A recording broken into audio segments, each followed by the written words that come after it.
Madam President, I'm taking the floor to exercise Indonesian right of reply to the statement made by Vanuatu.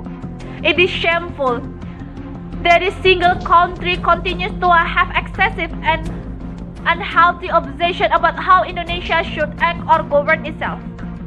Frankly speaking, I'm confused how could a country try to teach others while missing the point of the whole fundamental principle of the United Nations Charter.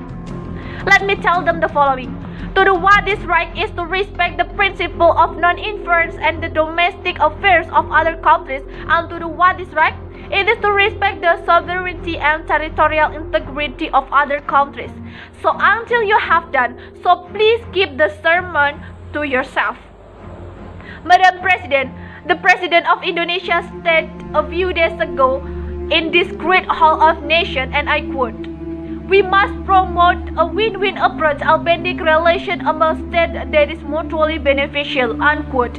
Indeed, such a call we echoed by world leaders throughout this permanent week, but this ignorant country chooses the contrary. At times of an emergency health crisis and great economic adversity, it prefers to instill enmity and sow division by guiding their advocacy for separatism with flurry human rights concern. Indonesia, comprising of more than hundreds of ethnic groups, a diverse and multicultural nation with thousands of tribes and hundreds of local languages, spreading across more than 70,400 islands, is committed to human rights. We value diversity, we respect tolerance, and everybody has the same right in this third largest democratic country in the world.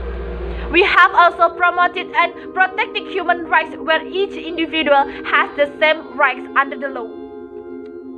Furthermore, we have ratified the International Convention of the Elimination of All Forms of Racial Discrimination.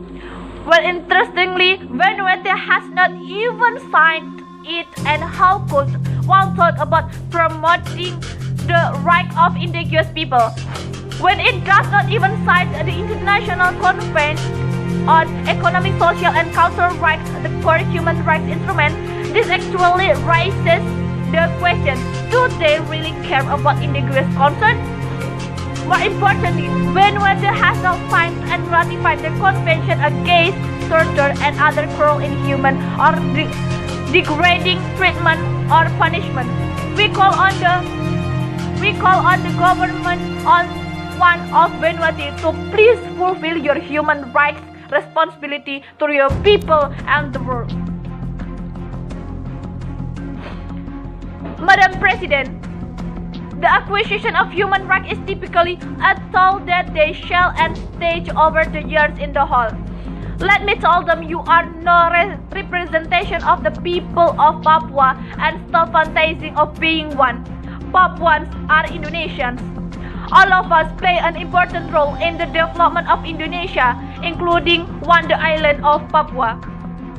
Madam President, the principle of the United Nations Charter, which Vanuatu clearly does not seem to understand, stipulates the respect for sovereignty and territorial integrity. Indonesia will defend itself against any continuing advocacy of separatism convened under the guise of artificial human rights concern. The province of Papua and West Papua are ever irrevocable part of Indonesia since 1945. It has also been firmly endorsed by the United Nations and the international community decades ago. It is final, irreversible, and permanent. Thank you, Madam President.